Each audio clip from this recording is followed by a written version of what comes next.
Bonjour à tous et bienvenue sur le Turf TV pour notre émission quotidienne consacrée au Quintet Plus 5-5. Aujourd'hui, je retrouve avec plaisir sur le plateau Mathieu Mortagne de Bilto. Bonjour Mathieu. Bonjour Alex, bonjour à tous. Donc ce vendredi soir, direction l'hippodrome de Cabourg, le prix des Aubriettes. Ce sera la deuxième course, ils seront 14 à s'affronter sur les 2850 mètres. Une épreuve intergénération réservée à des 5 et 8 ans. On rendra la distance après le numéro 10, Ursulo Breton. Donc aujourd'hui, au sommaire de l'émission, l'analyse de la course par Mathieu, viendra ensuite son pronostic et le plus important, l'essentiel, son conseil de jeu au 5 sur 5. Mathieu, comment vous sentez cette épreuve?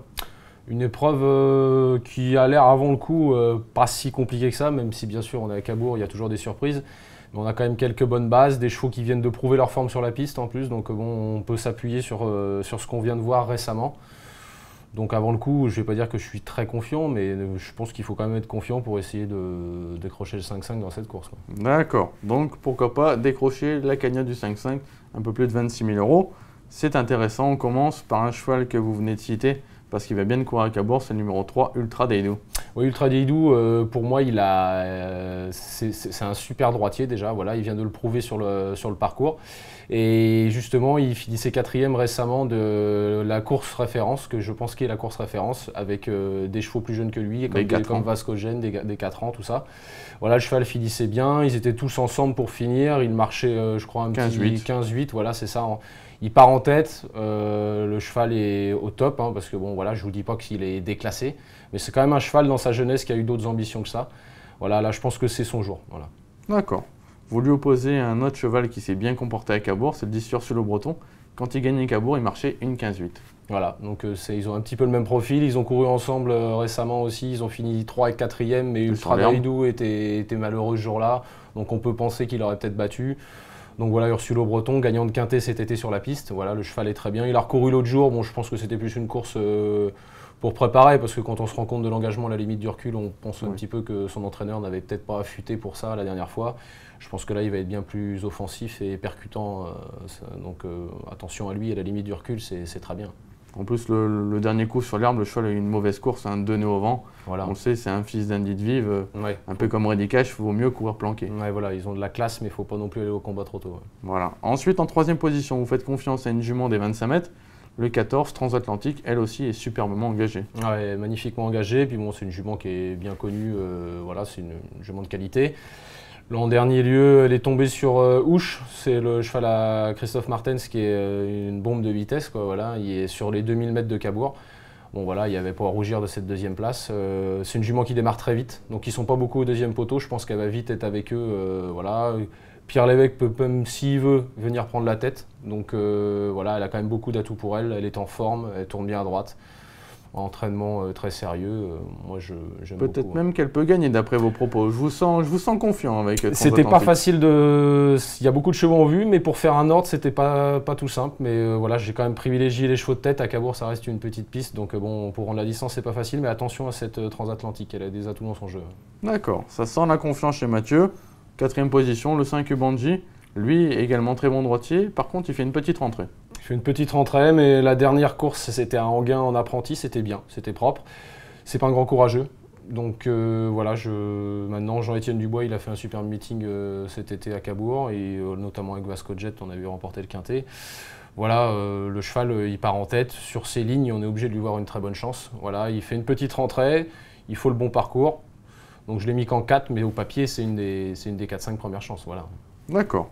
Après, vous faites confiance à un autre cheval des 25 mètres, c'est le 13 Upman. Lui, c'est vraiment un père courage, ce cheval-là. Ah, c'est un amour de cheval. Il a fait un drôle de truc la dernière fois en gain. Il courait très relevé. Hein. Il courait très relevé. Il s'est retrouvé donné au vent en dehors de Tischendorf Pad, qui faisait un canter ce jour-là.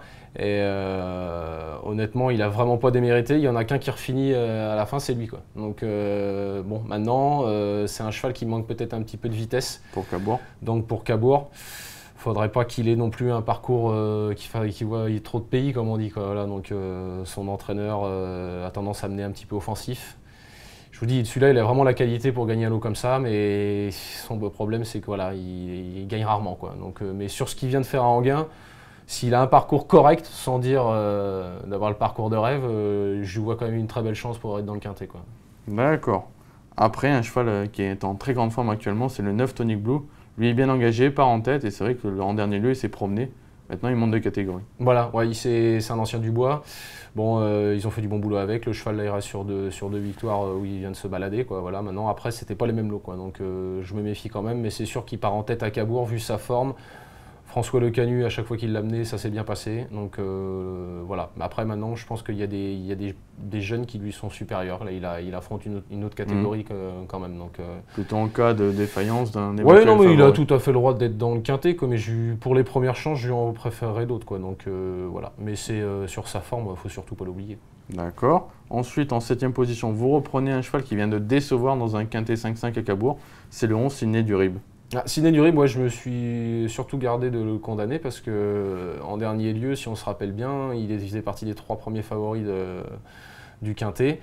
Voilà, c'est vrai que le cheval, il venait de gagner sur la piste d'ailleurs, en rendant la distance. Et là, l'autre jour, il a eu un parcours un petit peu en épaisseur, il s'est retrouvé né au vent de bonheur. Il a molli pour finir, mais donc on s'est dit, ouais, oui, il court mal le cheval. Il est 7e, et avant le coup, on le voyait dans les 3 premiers, quoi. Et quand on regarde de plus près, la course marchait 14-1. 14 piles. Et il marchait 15-1, en n'ayant pas un parcours facile. Là, je vous dis, il n'y a pas grand monde aux 25 mètres. Voilà, attention quand même, parce que s'il remarche ce train-là, il va être dans le coup normalement. Donc c'est sûr qu'on a ce... C'est vrai qu'il ne nous a pas fait impression la dernière fois. Mais au vu de l'opposition, moi, je le garde. De toute façon, si on prend que les chronos, on a dit les 2 premiers de votre sélection, ils marchaient 15-8. Lui, il vient de marcher une 15-1, ça suffirait pour rendre 25 mètres. Voilà. Peut-être pas pour les battre, mais pour dire des 3, 4, 5, tout à fait. Donc, vous conseillez de le racheter à tout prix. Ah oui, moi je rachète à tout prix. Ouais. D'accord. Enfin, vous complétez votre sélection avec le numéro 7, Single Sky.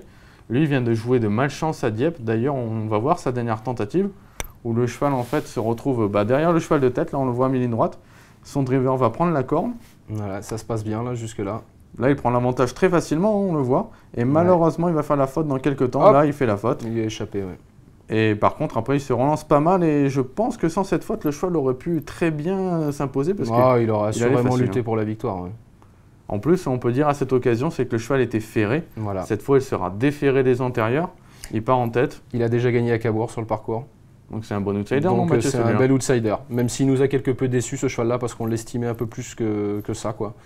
Mais là, la dernière course est bonne, donc voilà, il est en forme. Il sera déféré, donc c'est sûr que c'est très bien, il peut jouer les troubles faits. Ouais. Et je crois, si mes souvenirs sont bons, qu'en dernier lieu, il avait été éliminé dans une épreuve à Cabourg, où son entourage faisait preuve d'un grand optimisme.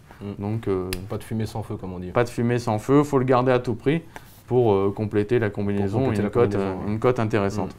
Mathieu, on n'attend plus que votre sélection en chiffres. Alors ma sélection, j'ai passé donc en tête le 3 Ultra Daidou, ensuite le 10 Ursule Botton, le 14 Transatlantique, le 5 Ubanji, le 13 Upman, le 9 Tonic Blue, le 11 Sidney Durib et le 7 Single Sky. Donc ensuite au niveau du conseil de jeu, Mathieu, on vous a senti très confiant avec vos 3 premiers. Donc logiquement on les prend en base. Le 3, le 10, le 14. Voilà. On rajoute derrière les chevaux du pronostic le 5, le 13, le 9, le 11, le 7. On rajoute 2 outsiders, le 1 et le 6 pour monter les rapports. Ce qui fait un jeu quand même à 21 € joué sur le turf.fr. On rappellera également que vendredi soir, si vous êtes des adeptes du trio et que vous en trouvez plus que pour nos Smart, il y a une cagnotte de 1 500 € à décrocher. Donc si on touche le 5-5 et on fait mieux que pour nos Smart, vendredi soir, il y a de quoi prendre de l'argent à Cabourg. Il y a de quoi passer un bon week-end. D'accord. Écoutez Mathieu, merci beaucoup en tout cas pour votre analyse et puis à très bientôt sur le plateau. Merci Alex. À bientôt, au revoir. Bon jeu à tous.